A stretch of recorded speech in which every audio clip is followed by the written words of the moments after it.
Olá, sejam bem-vindos ao nosso episódio de hoje da série Psicopedagogia em Ação com TEA.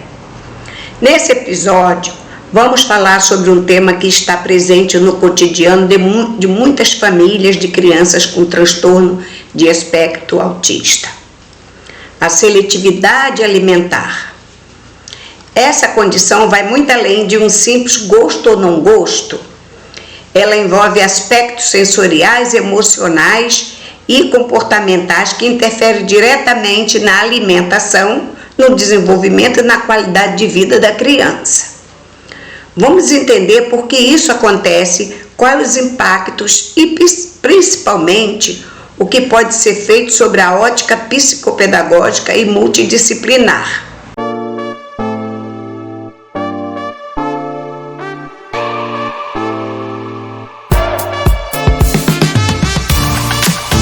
Comer é um ato simples para muitos, mas para uma criança com TEA pode ser um verdadeiro desafio cheio de obstáculos sensoriais e emocionais.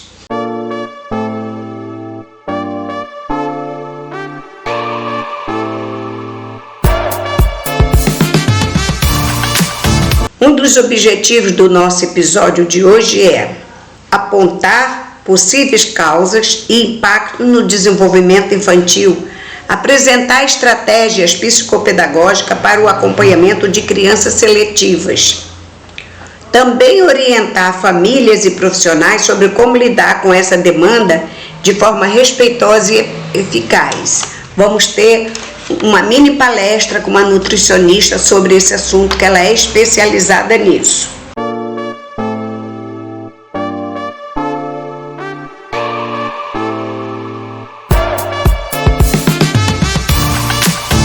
Quadro Descomplica aí.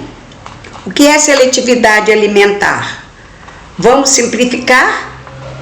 A seletividade alimentar ocorre quando a criança recusa vários alimentos e aceita apenas um grupo muito restrito de opções, muitas vezes com base em textura, cor, temperatura ou forma de preparo. Na prática, isso pode parecer com uma criança que só aceita alimentos de cor branca, tipo arroz, pão e leite. Rejeição a alimentos crocantes ou molhados. Recusa a experimentar novos alimentos, mesmo quando exposto diversas vezes. Alimentação limitada a poucos itens, muitas vezes processados ou industrializados. É importante lembrar: isso não é frescura, birra ou má criação. É uma dificuldade real, muitas vezes relacionada a hipersensibilidades sensoriais e ao modo como o cérebro da criança com TEA processa estímulos.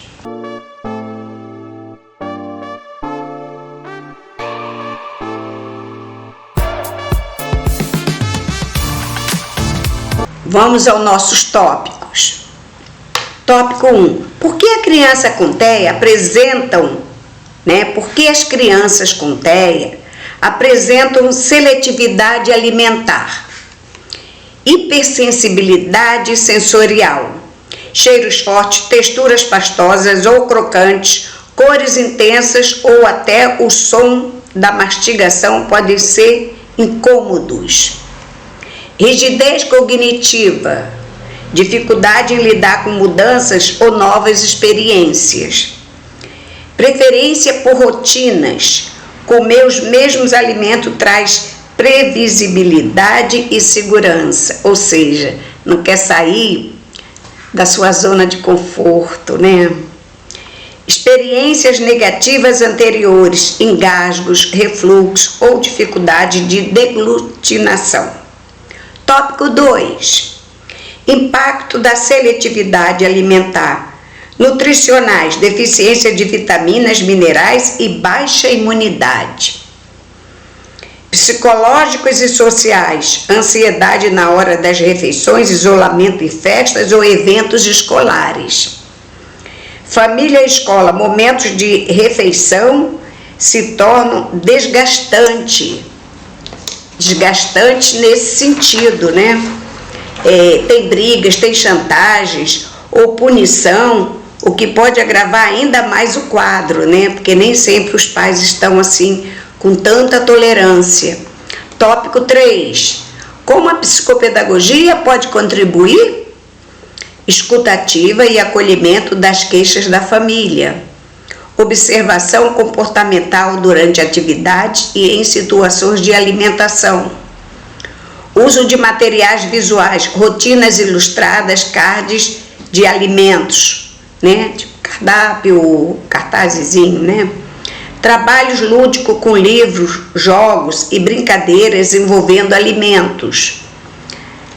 Parceria com outros profissionais, tipo fonoaudiólogo, terapeutas ocupacionais e principalmente com a nutricionista.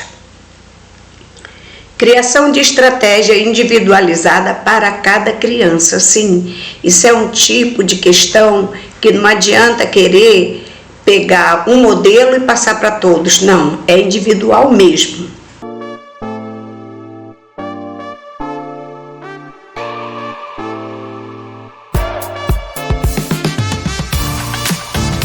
Vamos às nossas perguntas. Seletividade alimentar é exclusividade do TEA? Não, claro que não. Crianças neurotípicas também podem apresentar seletividade, principalmente em fase do desenvolvimento. No entanto, em crianças com TEA, essa seletividade tende a ser mais intensa, persistente e complexa. Forçar a criança a comer ajuda? Claro que não. Forçar, punir ou chantagear tende a aumentar a ansiedade e a criar uma relação ainda mais negativa com o ato de se alimentar. Vai piorar, né? O ideal é respeitar os limites da criança e usar estratégia de exposição gradual. Cada dia apresentar um alimento, conversar, né? Para que ele possa entender o benefício desse alimento para ele, o que precisa realmente. O psicopedagogo pode trabalhar com alimentação? Sim, dentro do seu campo de atuação. O psicopedagogo não trata questões nutricionais, mas pode ajudar com organização de rotina comportamental, estímulo à autonomia e integração sensorial, em parceria com a equipe multidisciplinar. Outra, existe uma cura para a seletividade alimentar? Não falamos em cura, mas sim evolução. Com o suporte certo e respeitando o tempo da criança, é possível ampliar a aceitação alimentar e melhorar sua relação com os alimentos.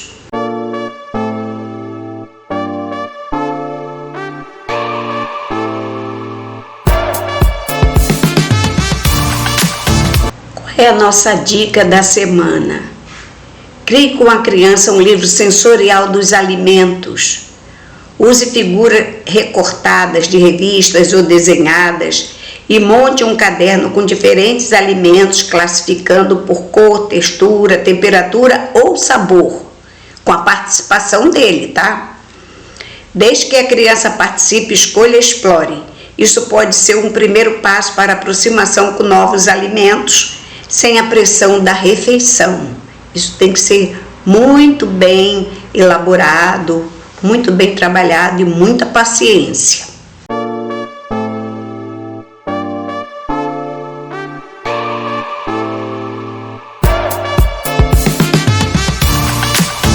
Enfim, nosso encerramento, porque ainda temos um vídeo de uma nutricionista também. A seletividade alimentar no TEA exige mais do que receitas prontas. Exige olhar atento, empatia e trabalho conjunto. O psicopedagogo tem um papel fundamental ao criar ambientes seguros e acolhedores para que a criança possa aos poucos vencer suas barreiras, seus obstáculos no quesito alimentação. Lembre-se, cada pequena conquista deve ser celebrada. O importante não é o quanto se come, mas como se vive esse processo, devagar e sempre.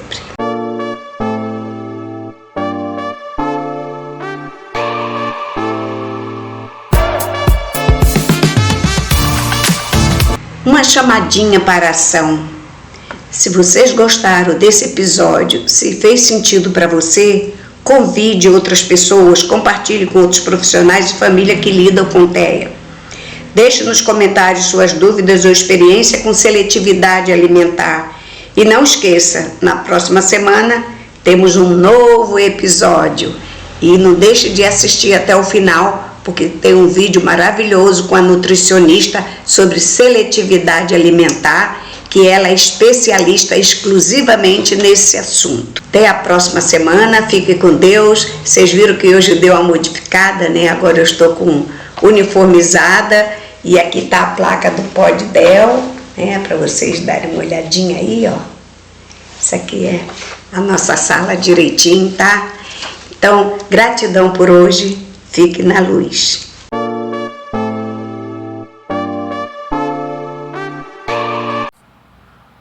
Oi pessoal, meu nome é Kelly Gomes, sou nutricionista infantil, especializada em seletividade alimentar e terapia alimentar. E hoje eu quero compartilhar com vocês um tema que envolve ciências, cuidado e, acima de tudo, acolhimento, que é a seletividade alimentar em criança com transtorno do espectro autista.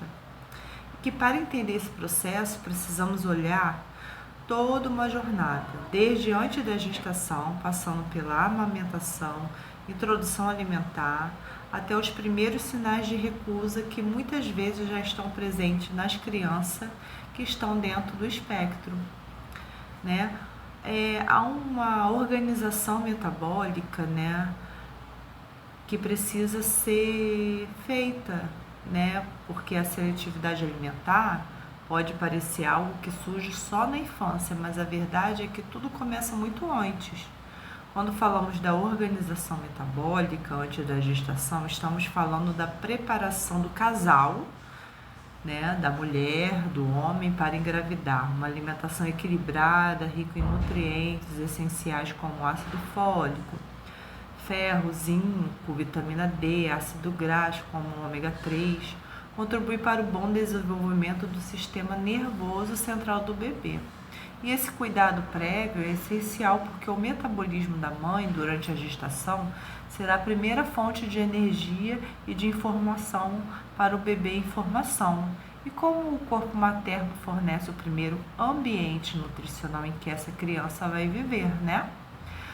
Então, já ainda na barriguinha da mãe, o bebê sente os sabores que estão circulando ali no líquido amniótico, né?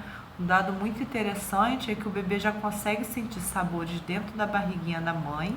Isso acontece porque o líquido amniótico reflete os sabores da alimentação materna.